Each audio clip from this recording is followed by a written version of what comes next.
Praise the Lord. आप सभी का नया दिन नई उम्मीद में स्वागत है। आज के वचन की तरफ जाएंगे। सपोपदेशक उसका 10वां अध्याय उसकी पहली आयत को पढ़ेंगे। मरी हुई मक्खियों के कारण गंधी का तेल सड़ने और बसाने लगता है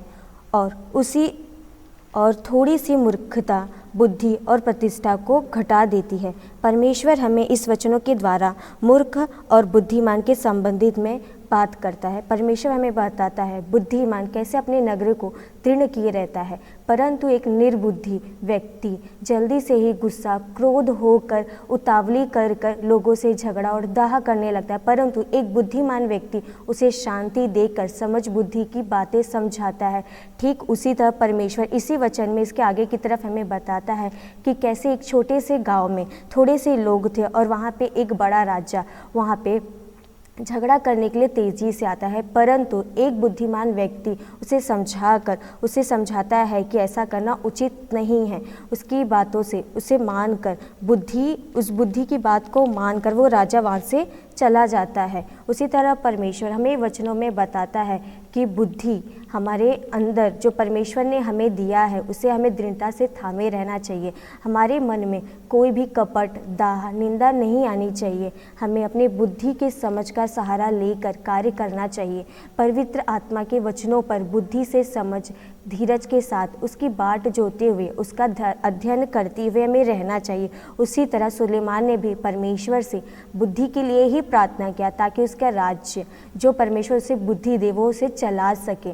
बुद्धि के लिए हमें निरंतर परमेश्वर से प्रार्थना करना चाहिए, क्योंकि परमेश्वर ही हमें बुद्धि को देने वाला परमेश्वर है। उसके अलावा हमें बुद्धि कोई और नहीं दे सकता। हमारे आसपास के लोगों को ही हम देखते हैं, हमारे आसपास कई लोग रहते हैं जो हमें यहाँ वहाँ की बातें बताते हैं, परमेश्वर के विरुद्ध हमारे कानों में उकसाते हैं, परंतु परमेश्वर कहता उनकी न सुन, मेरी ओर संपूर्ण मन से अपना मन लगाए रहे, क्योंकि मैं तुझे बुद्धि ज्ञान की बातें बताऊँगा। उसी तरह हमें परमेश्वर पे पूरा ध्यान देना है, यहाँ वहाँ की बातों पर ध्यान नहीं देना है। संसार हमें कई तरह की अभिलाषाओं में फंसाने के लिए हमें उकसाते हैं, परंतु परमेश्वर के वचन हमें उसकी ओर ध्यान मनन करने के लिए बुद्धि प्रदान करते हैं। उसी तरह हमें परमेश्वर पर पूरे धीरज से रहना है। परमेश्वर हमें कहता है हम उस मूर्खता से दूर रहें। हमारी बुद्धि को जो विरोध में लेके जाते हैं, हमें संपूर्ण मन से परमेश्वर पर ही दृढ़ रहना है।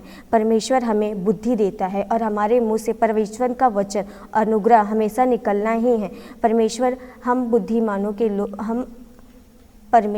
हमें बुद्धिमान के वचनों के कारण ही दूसरों को आशीष देता है, परंतु जो मूर्ख लोग रहते हैं उनके मुंह से परमेश्वर का वचन नहीं निकलता। वो परमेश्वर की निंदा करते हैं, परमेश्वर के वचन को नहीं मानते, वे परमेश्वर के विरुद्ध जाते हैं, परमेश्वर उन्हें नष्ट कर देता है। परंतु जो बुद्धिमान होता है परमेश्वर के वचनों पर सिधाई से चलता है, परमेश्वर उसे खराई से ले चलता है और उसके द्वारा आसपास के लोगों को भी आशीषित करता है।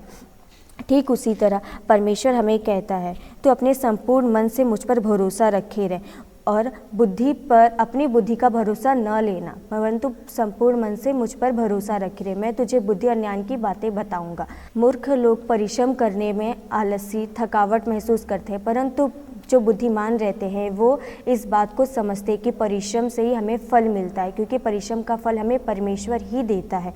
परमेश्वर कहता है कि तू आलस न कर, बुद्धि से अपने कार्य को कर, मैं तुझे बताऊंगा कि क्या कार्य करना है। परमेश्वर हमें जांचता है और हमारे मन में जो हमें बुद्धि देता है उसके लिए हम यत्न से उसे ढूंढें। परमेश्वर हमें उस मूर्खता से दूर रहने के लिए कहता है और बुद्धि की बातों पर अपना ध्यान रखने के लिए कहता है। इस वचन के द्वारा परमेश्वर आप सभी को आशीषित करे। हम प्रार्थना करेंगे। हालेलुया जीसस, धन्यवाद पवित्र आत्मा, तूने हमें इस वचनों के द्वारा बात किया, उसके लिए तेरा कोटि कोटि धन्यवाद करते प्रभु। हम मूर्ख लोग, हालेलुया जीसस, प्रभु हमें बुद्धि दे के चला पवित्र आत्मा, मूर्खता से दूर रख प्रभु। जो बातें तुझे भाई परमेश्वर वही हम करें, जो तुझे पसंद आए पवित्र आत्मा हम उसी पर चले पवित्र आत्मा। इस छोटी सी प्रार्थना विनती को प्रभु यीशु मसीह के नाम से मांगते हैं, सुन और कबूल कर, आमीन।